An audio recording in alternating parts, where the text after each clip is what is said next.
Assalamualaikum warahmatullahi wabarakatuh.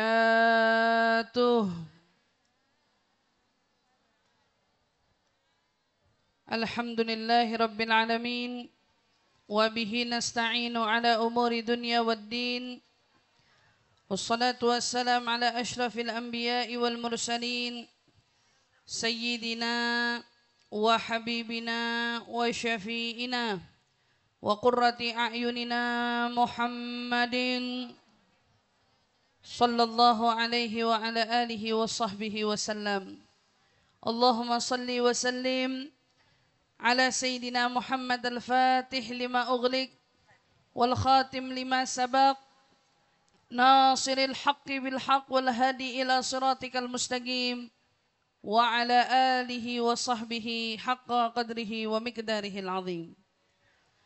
Alhamdulillah, limpahan syukur bersama-sama kita panjatkan kehadirat Allah Subhanahu wa taala, Zat yang maha luhur, Zat yang maha agung, Zat yang maha bijaksana, Zat yang maha mampu melakukan segala sesuatunya, Zat yang juga karenanya kita pada hari ini dikumpulkan olehnya di tempat ini, yang insya Allah dengan kumpulnya kita bersama, doa-doa kita semua diijabah oleh Allah Subhanahu wa ta'ala. Lantunan-lantunan solawat yang sejak tadi telah dibaca, insya Allah semuanya sampai kepada junjungan Nabi kita Muhammad sallallahu alaihi wasallam, dan menyebabkan kita semua yang hadir di sini menjadi orang-orang yang esok namanya dicatat akan meraih syafaat dari Nabi Muhammad sallallahu alaihi wa ala alihi wa sahbihi wasallam. Amin amin ya rabbal alamin. Kita sama-sama doakan mudah-mudahan Ustazah Aisyah Al-Muhdhar Allah panjangkan umurnya, Allah sehatkan badannya, Allah berkahi ilmunya, majelis taklim dan serta anak didiknya mudah-mudahan mendapatkan ilmu yang penuh barokah. Insya Allah majelis kita pada hari ini yang dipimpin olehnya dari pembacaan Yasin sampai tadi doa bersama, insya Allah semuanya diijabah oleh Allah Subhanahu wa ta'ala. Amin amin ya rabbal alamin wa ya mujibus sa'ilin. Ibu-ibu yang dirahmati Allah, Allah Subhanahu wa ta'ala berfirman, di dalam firman-Nya Allah Subhanahu wa taala mengatakan, laqad ja'akum rasulun min anfusikum azizun 'alaihi ma 'anittum harisun 'alaikum bil mu'minina raufur rahim. Telah datang seorang rasul yang diutus Allah kepada kita. Dia berasal dari jenis kita. Rasul ini manusia juga. Min anfusikum. Beliau punya perangai luhur. Azizun. Alaihi ma anittum. Harisun. Alaikum bil mu'minina. Sifatnya Nabi ini adalah selain luhur, sifatnya peduli, pengasih, penyayang. Kepada siapa? Kasih sayangnya, pedulinya, ternyata semua itu ditujukan bil mu'minin, kepada orang-orang yang beriman. Kira-kira saya mau tanya sama ibu-ibu yang ada di sini, kita orang beriman atau bukan? Kita orang yang beriman atau bukan? Kita ngerasa punya iman apa tidak? Kita yang duduk di sini, kenapa bisa duduk? Karena kita di hati punya iman. Kalau dari awal hati ini nggak punya iman, kita nggak duduk di sini. Kalau dari awal hati kita nggak punya iman, dari awal kita udah bubar dari sini. Kalau dari dalam hati kita ini nggak punya iman, bahkan kita nggak kepengenan datang ke sini. Tapi ternyata Allah punya rencana lain. Kita punya iman, alhamdulillah. Allah gerakin hati kita buat langkah. Allah gerakin hati kita buat datang. Sampai kita datang, Allah buat hati kita merasa tentram. Allah buat hati kita merasa damai. Sampai rasanya kagak mau pulang. Duduk, gak inget sama rumah. Duduk, lupa sama masalah. Yang diingat apa? Sholawat, sholawat, sholawat. Yang diingat siapa? Nabi Muhammad sallallahu alaihi wasallam. Maka itu tanda bahwa di dalam hati kita punya iman. Kalau tanda di hati kita punya iman, artinya insya Allah kita ini orang-orang yang besok bakal dapat cinta dan kasih sayang serta pedulinya junjungan Nabi Muhammad sallallahu alaihi wasallam. Kalau kita dengar kisahnya Nabi pada zaman dulu, kita dengar bagaimana Nabi begitu peduli kepada umatnya yang pada saat itu mereka bahkan belum beriman kepada Nabi. Orang kafir jelas-jelas lemparin kotoran ke wajahnya Nabi, ke pundaknya Nabi. Naruh sampah di depan pintu rumah Nabi. Naruh beling, naruh duri di depan pintu rumah Nabi. Sekalipun perbuatan buruk mereka tidak pernah membuat Nabi sakit hati. Gak pernah. Kita dengar, ya Allah, beruntung banget kita jadi umatnya Nabi. Ada orang jelas-jelas di zaman Nabi, lemparin Nabi pakai batu. Sampai jelas-jelas Nabi itu berdarah. Jelas-jelas beliau itu luka lebam. Nabi kita terluka sampai darahnya mengalir dari kepalanya. Di tengah-tengah darah yang sedang mengalir, Nabi bukan sibuk menata hati yang sakit hati, tetapi justru Nabi sibuk menadahkan darah agar tidak jatuh ke lantai karena khawatir jika darah itu jatuh membuat murka Allah lalu menghancurkan mereka semua.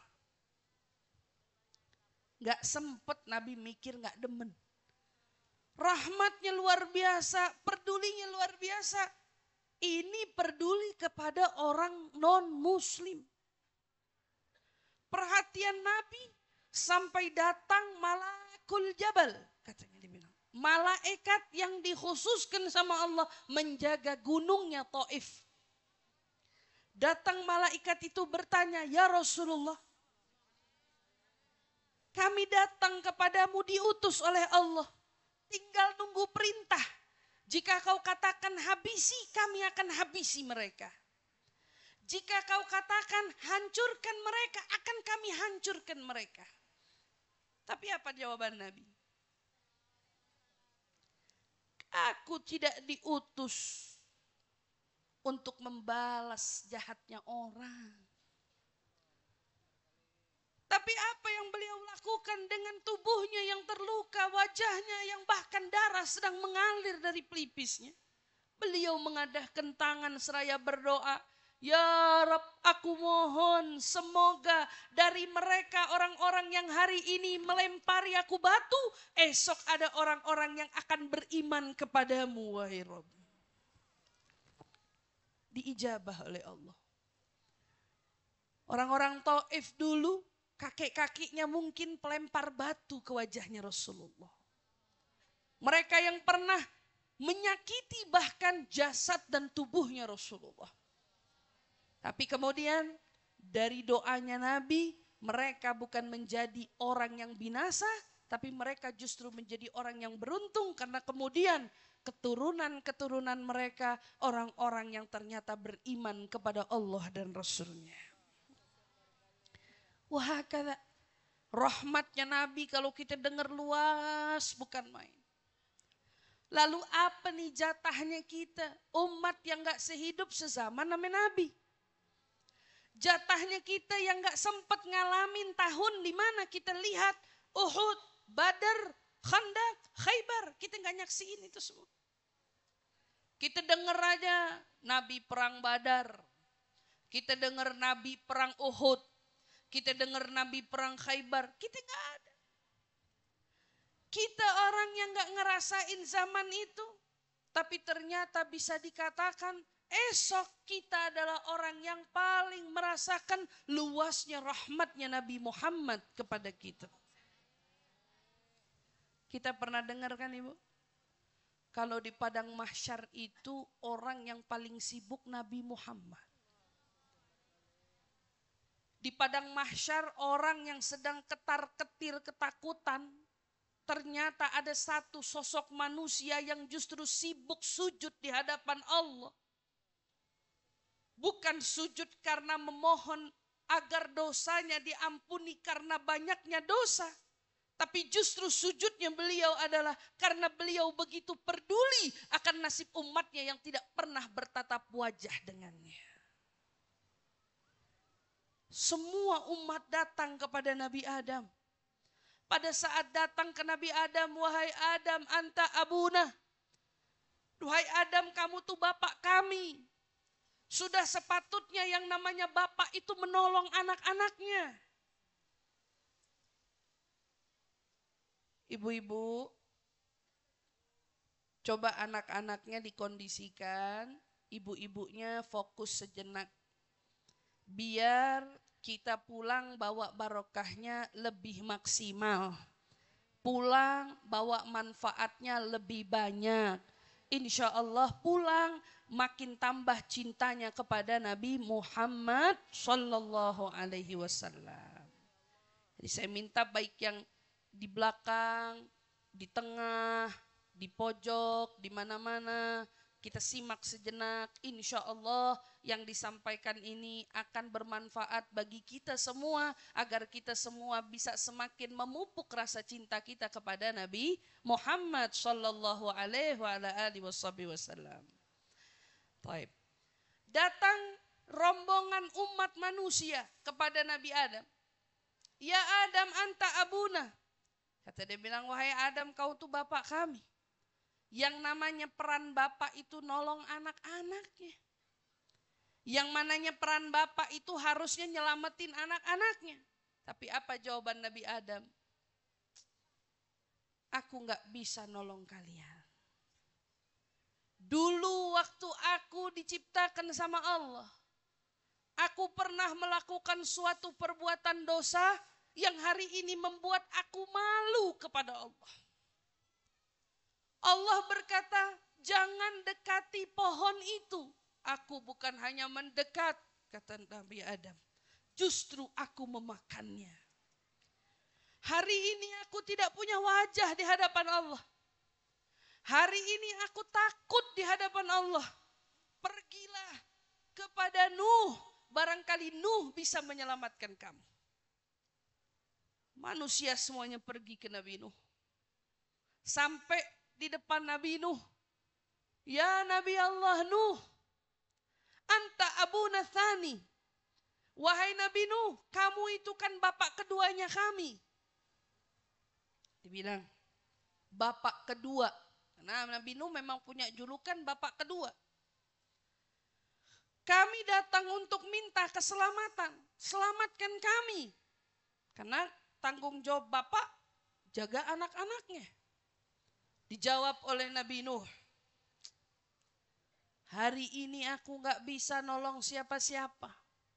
Dulu waktu aku hidup di dunia, di saat Allah memerintahkan aku untuk menyelamatkan diri masuk ke dalam perahu, justru saat itu anak darah dagingku sendiri naik ke atas gunung menyelamatkan dirinya sendiri. Di saat aku panggil, nak, masuklah ke dalam perahuku. Jawaban anakku, sa'awi ila jabalin yosimuni minal ma'. Saya mau naik ke gunung yang bakal nyelamatin saya dari gelombangnya air. Nabi Nuh sedih.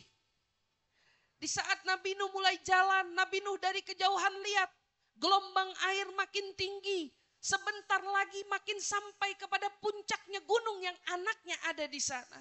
Kemudian Nabi Nuh mengangkat tangan, ya Rabb, innahu ibni min ahli. Rabbi, itu anak saya yang ada di sana. Dia darah daging saya. Tapi Allah kemudian jawab, innahu laisa min ahlik. Nuh, dia bukan keluargamu. Innahu amalun ghairu saleh. Kata Allah, itu amalmu yang gak bagus. Terima. Kata Nabi Nuh bilang, saya gak punya muka sama Allah. Bisa-bisanya saya seorang nabi punya anak yang murka, punya anak yang kafir daripada Allah. Jangan minta tolong sama saya. Saya aja gak bisa nolongin anak saya. Lari semua rombongan. Kemana? Nabi Musa alaihissalam. Ya Musa, selamatin kami. Kalian semua ini utusan Allah. Kalian semua ini nabi. Tolong selamatkan kami. Jawaban Nabi Allah Musa. Hari ini aku gak bisa nolongin kalian. Hari ini aku gak bisa nyelamatin kalian. Ditanya oleh semua, kenapa wahai Nabi Allah? Jawaban Nabi Musa bilang, dulu semasa aku hidup, aku pernah diberikan kuasa oleh Allah menghantakkan lautan lalu terbelah menjadi dua. Siapa yang ku selamatkan saat itu? Pengikutku Bani Israel. Semua ngikut nyebrang bersama denganku. Aku diberikan mukjizat dari Allah membelah lautan yang tidak pernah Allah berikan mukjizat itu kepada Nabi sebelum walaupun sesudah. Lautan terbelah. Berjalan Nabi Musa. Tapi apa yang terjadi kata Musa? Umatku yang aku selamatkan itu sampai di perbatasan. Berapa banyak dari mereka yang kemudian ingkar akan janjinya untuk beriman kepada Allah. Bahkan kata Nabi Musa bilang, umatku lebih memalukan. Apa kata Nabi Musa? Mereka meminta sesuatu yang tidak-tidak. Mereka minta makanan dari langit. Saat Allah turunkan manna wa salwa, ada lagi yang mereka minta. Mereka minta tumbuhan dari bumi. Yang mereka minta bawang, timun. Kata Nabi Musa, dari makanan langit sampai makanan bumi, mereka dikasih sama Allah. Apa ujung-ujungnya? Mereka beriman kepada sapinya Samiri. Aku gak punya muka sama Allah. Gak berani. Kata Nabi Musa, aku malu. Saya sendiri aja bakal ngadep Allah.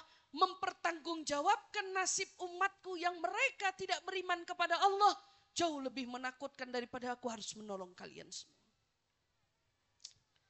Datang ke Nabi Isa. Saat datang ke Nabi Allah Isa, semua berkata, engkau nabi yang Allah ciptakan berbeda daripada nabi-nabi lainnya. Kau punya khususiyah, kau punya keistimewaan, kata umat manusia. Selamatkan kami, tolong selamatkan kami. Apa jawaban Nabi Isa? Aku hari ini tidak bisa menyelamatkan kalian. Hari ini aku takut mempertanggungjawabkan jawaban di hadapan Allah terkait aku bersusah payah mengajak orang beriman kepada Allah, justru mereka membuat patung yang menyerupai aku untuk mereka sembah. Kata Nabi Isa, jangan minta tolong sama saya. Saya nggak bisa nolong kalian.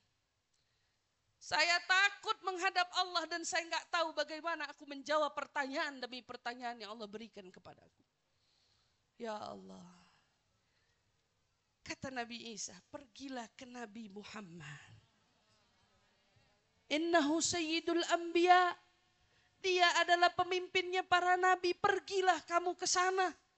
Satu-satunya orang yang mungkin hari ini bisa menyelamatkan kalian. Hanya dia seorang. Saat semua umat berlari mengejar Nabi Muhammad.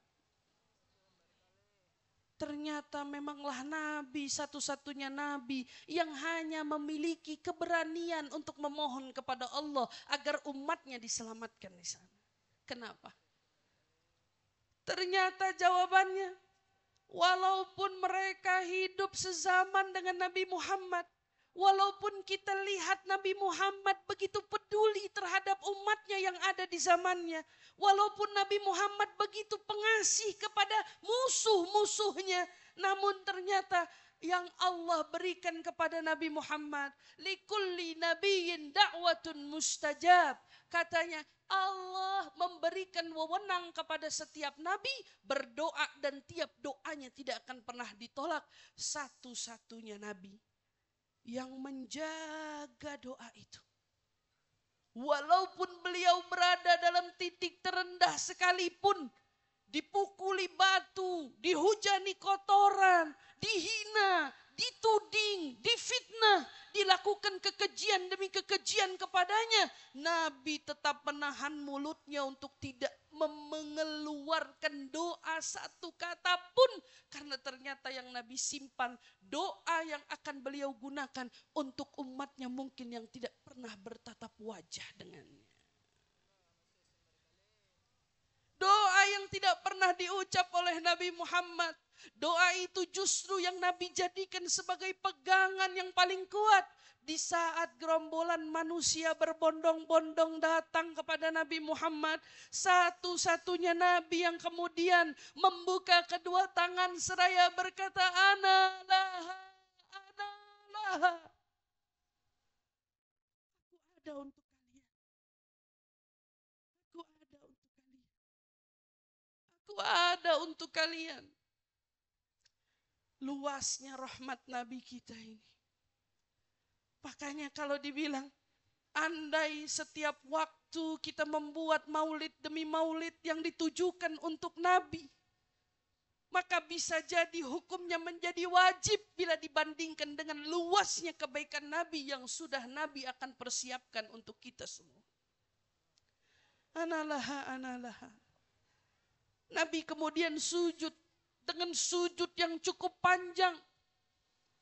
Tidak ada satu nabi pun yang melakukannya di sana kecuali Nabi kita Muhammad sallallahu alaihi wasallam. Sujud dengan sujud yang begitu panjang sampai kemudian Allah perintahkan, ya Muhammad, irfa' ra'sak sal tu'ta ishfa' tushaffa. Allah tahu yang Nabi mau. Dan kalian tahu apa yang Nabi kita mau? Nabi hanya mau memberikan syafaatnya kepada umatnya di yaumil qiyamah. Allah katakan kepada Nabi, angkat kepalamu wahai Muhammad. Angkat kepalamu. Allah tidak kuasa melihat Nabi yang sujud dengan sujud yang begitu panjang. Cukup, kata Allah.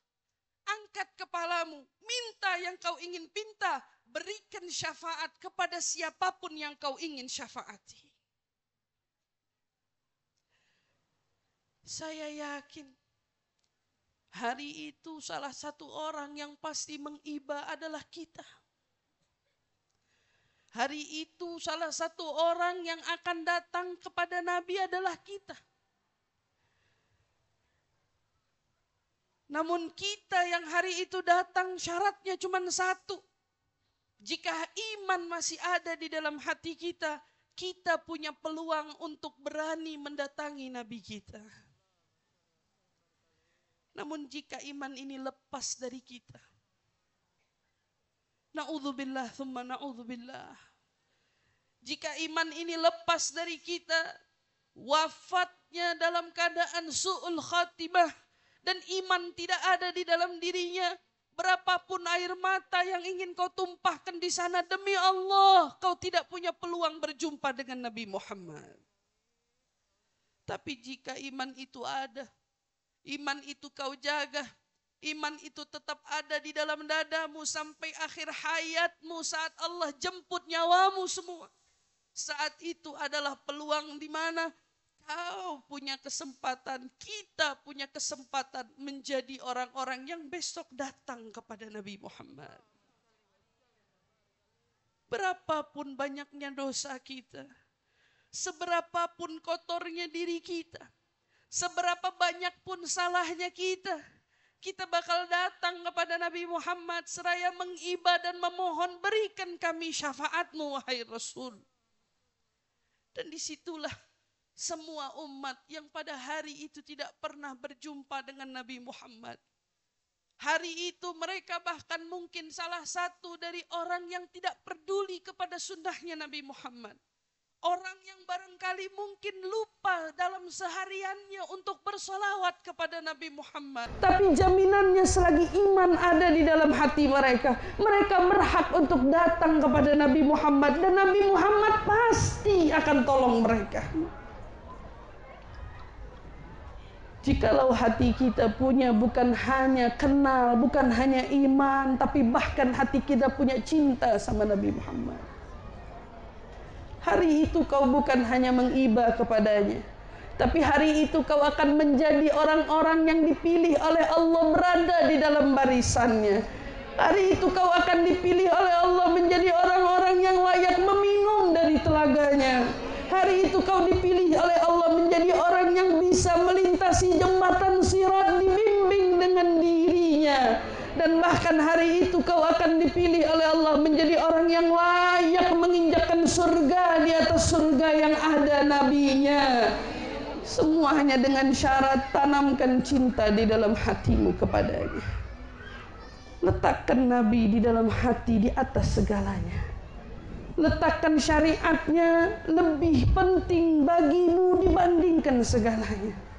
Jadikan sunnahnya adalah sesuatu yang paling kau jaga di antara yang lainnya. Dengan itu semua, kau akan mendapatkan tempat terbaik di sana. Faulaika ma'alladzina an'amallahu alaihim.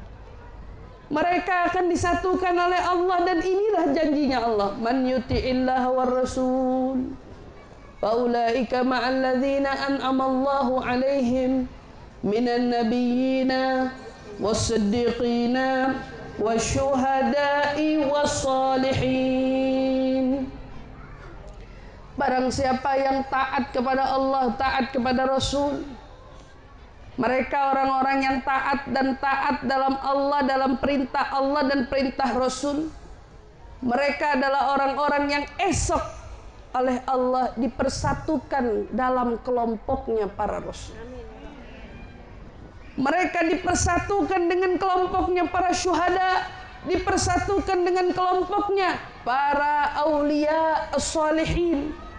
Tidakkah kita mau menjadi bagian dari mereka?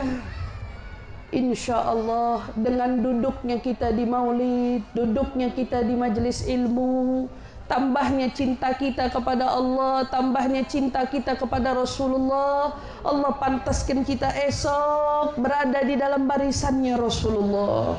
Allah pantaskan kita esok berada di dalam surga yang ada Rasulullah. Allah pantaskan kita esok menjadi orang-orang yang diulurkan pertolongan syafaatnya Rasulullah.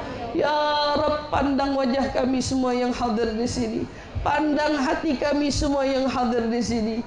Jangan lihat kotorannya ya Rabb, jangan lihat nodanya ya Rabb, jangan kau lihat dosa-dosanya ya Rabb.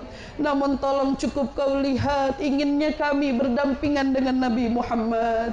Cukup kau lihat di dalam hati ini punya sedikit cinta kepada Nabi Muhammad. Cukup kau lihat ya Rabb, datangnya kami tulus semata-mata ingin mencari ridhamu dan ridhanya Nabi Muhammad. Maka buat niat-niat kecil kami ini menjadi sesuatu yang kau pertimbangkan esok, agar kami bisa bersama dengan Nabi Muhammad, agar kami besok bisa melintasi jembatan sirat bersama Nabi Muhammad, agar kami besok kau catat menjadi penghuni surga yang ada Nabi Muhammad. Allahumma ya Allah, harapan kami begitu besar. Kami tahu kami punya banyak silap, kami tahu kami punya banyak dosa ya Rabb. Namun kau janjikan kami bila kami menjadi hamba-Mu sampai kami wafat, kau akan perkenankan kami mendapatkan syafaat Nabi Muhammad. Maka yang kami minta kepadamu ya Rabb, jangan kau cabut nyawa ini, melainkan iman masih kau tetapkan di dalam diri ini ya Rabb. Jaga Islam kami ya Rabb, jaga iman kami ya Rabb. Dan bila kau ingin cabut nyawa kami, wafatkan kami husnul khatimah ya Rabb. Wafatkan kami husnul khatimah ya Rabb. Wafatkan kami husnul khatimah ya Rabb. Wafatkan kami dalam keadaan kau ridha kepada kami ya Rabb. Wafatkan kami dengan kalimat la ilaha illallah Muhammad Rasulullah sallallahu alaihi wasallam. sebagaimana Kau berikan iman di dalam hati kami hari ini, maka tetapkan iman sampai ajal datang menjemput kami ya Rabb, dan jadikan kami orang-orang yang esok Kau kumpulkan bersama orang-orang yang beriman. Rabbana la tuzigh qulubana ba'da idh hadaitana wa hab lana min ladunka rahmatan innaka antal wahhab. Rabbana atina fid dunya hasanah wa fil akhirati hasanah wa qina adzaban nar wa adkhilna ya Rabb jannah ma'al abrar ya aziz ya ghafar. Subhana rabbika rabbil izzati amma yasifun wa salamun alal mursalin walhamdulillahi rabbil alamin. Ya Rasulullah ya Nabi laka sya wa hadha matlabi ya Nabi ya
Kita bacakan suratul Fatihah sama-sama, kita niatkan. Mudah-mudahan apa yang dihajatkan Ukhtina Haifah beserta segenap keluarga, kita doakan mudah-mudahan abahnya Allah panjangkan umurnya, Allah sehatkan badannya, ahli keluarganya dipelihara oleh Allah Subhanahu wa taala, diberkahi setiap majelis taklimnya, majelis ilmunya. Mudah-mudahan menjadi anak yang penuh barakah, penuh manfaat, membanggakan Allah dan Rasulnya, insyaallah. Rabbal alamin. Orang tuanya yang telah berpulang ke rahmatullah, mudah-mudahan Allah luaskan kuburnya, Allah jadikan kubur mereka raudhatan min riyadil jannah. Amin amin ya rabbal alamin. Masya Allah, kita doain pasti orang tuanya bangga, Rasulullah bangga, bisa nyemangatin orang-orang untuk terus hadir ke majelis ilmu, hadir Maulid Nabi. Mudah-mudahan semua tujuan dan niat baiknya diterima oleh Allah Subhanahu wa taala, menjadikan keberkahan bagi rumah tangganya, insyaallah. Amin ya rabbal alamin. Ala hadhihi niyyah wa kulli niyatin salihah wa jami'ah syamilah wa ila hadratin Nabi Muhammad